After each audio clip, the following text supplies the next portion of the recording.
This sequence is a major sequence that Joe Pankett and John Fraser choreographed, yeah, and this is, it's a derailment, pretty much to real trains as you possibly can get. As far as I know, no other film has actually filmed in camera a train derailment. The railroad guys are just, you know, it goes completely against everything that they've trained their whole lives, which is we're going to purposely derail a train. You can do it with you know, special effects, or you can do it with models and stuff, but for me there's nothing like the real thing. I think all my movies reflect what I do. I always put the audience in the seat of the real vehicle.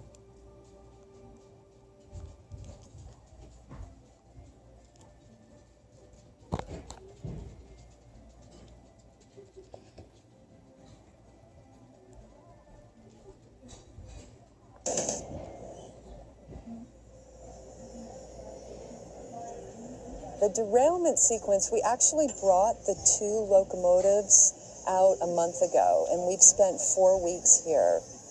It was transported here, it was assembled on the track, and then we had to do some art direction. You know, we had to add all the little pieces that make it look like a locomotive. We made the lower half of the trains back in Hollywood, all the brakes, the mechanics, the engines. We brought those out here to Emporium, Pennsylvania, and we've taken the top of the other trains that they scrapped out of Ohio, and we've fabricated those to the top of our chassis. What that does is that it basically makes a complete train. Edis is an FL-70 Freightliner. We bought a complete truck from Ryder Lease Return, chopped the middle of it, shortened it up 85 inches or so to the proper length for the train. So this only drives on one out of the 12 axles. The real train drives all 12 axles.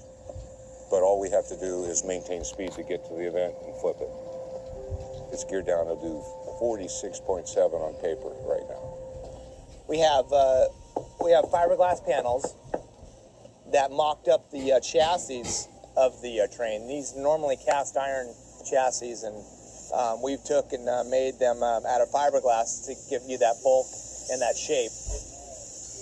Instead of being 400,000 pounds stripped a piece, 800,000 pounds to roll, we're going to be in the neighborhood of 125,000 pounds.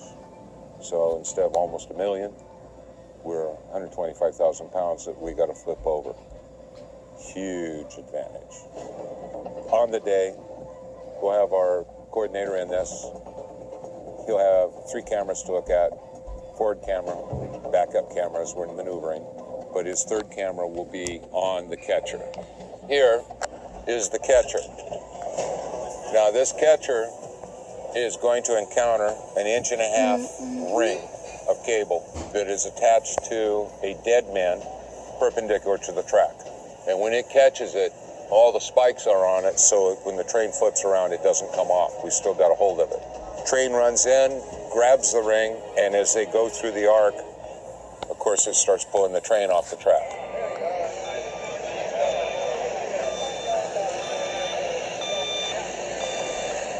One shoot that one, one this way, so one this way and then that way. Yeah, depending on... So keep doing the orange mark. Yeah. Good.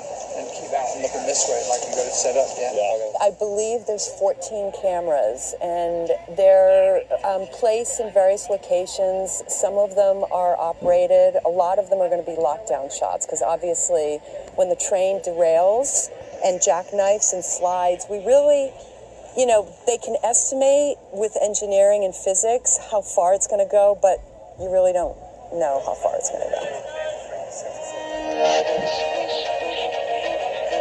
This is Joe Pankett and Richie Schwab. Richie Schwab. These are the guys that are going to drive the train. That'll teach them. Yeah. We drew the short straw on this one. You got the short straw. So what's going to happen? Joe and Richie are going to crank it up to 80.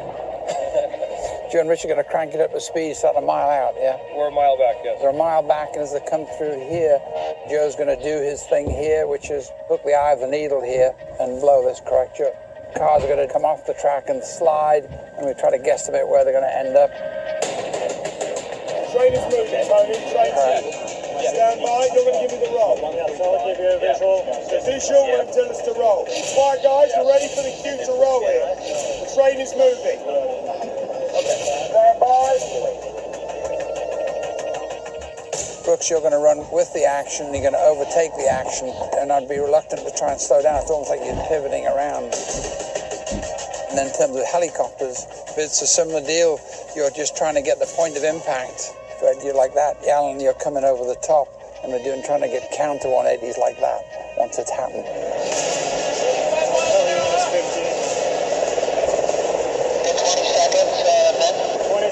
20 seconds away. Should we roll now?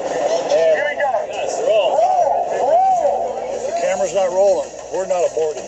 Don't even come on the radio. If your camera's not rolling, your camera's not going to be in the movie. We're not aborting this shot.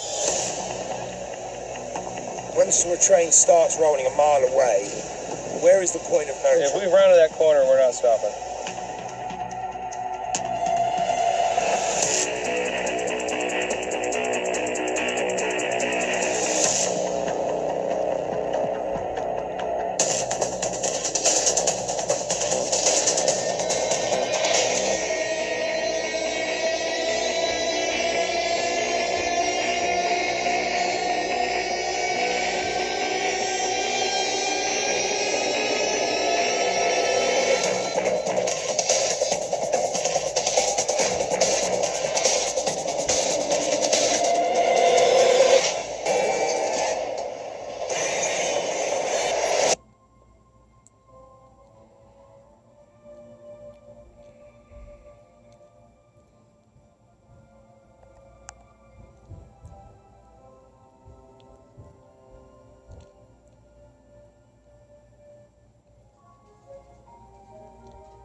That looked great. We stretched every safety thing we had to the max.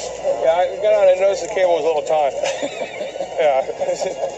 But you know what? I tell you what, it worked because we felt that, but we didn't feel that. It's just like we almost That's the slid thing to a about it. When I was slow looking stop. at it, I thought I saw the arms go up, and I'm expecting to see a jerk, and it was just It picture slid perfect. to a nice, gentle stop.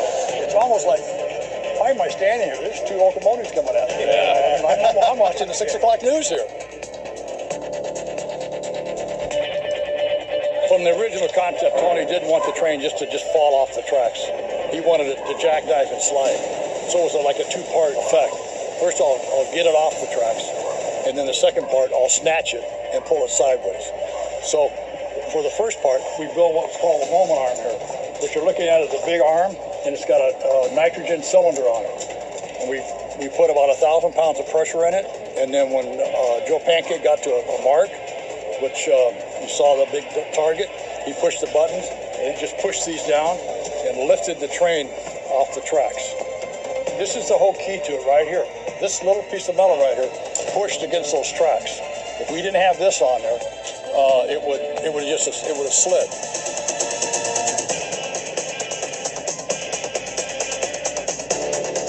We're going to continue this tomorrow. We're going to re-rig the trains, configure them for Tony. So as we time it out with the 777 coming by, we're going to add an explosion to this as well.